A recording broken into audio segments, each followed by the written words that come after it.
જય શ્રી કૃષ્ણ મિત્રો. આપણે આજે વર્મી કમ્પોસ્ટ, અળસિયાનું ખાતર અથવા તો કેચેવેકા ખાદ જેને કહીએ છીએ તેના માટે મેં 2 બેડ તૈયાર કર્યા છે. આ બેડ તૈયાર થઈ ગયો છે અને એમાં અળસિયા નાખવાના બાકી છે.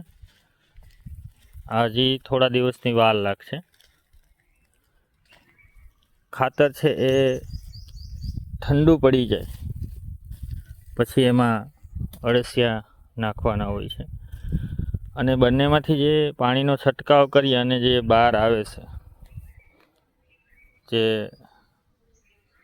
અત્યારે એને કમ્પોસ્ટ વોશ કહેવાય.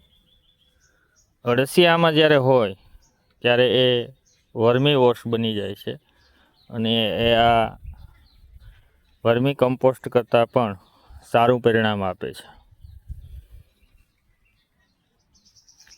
તો અમારા બંને બેડ તૈયાર થયા છે. 1-2 દિવસમાં જ આની અંદર અળસિયા નાખવામાં આવશે.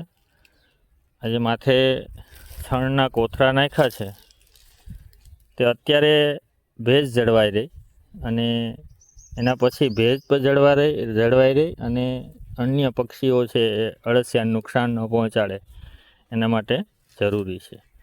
જય હિન્દ, જય ગૌ માતા.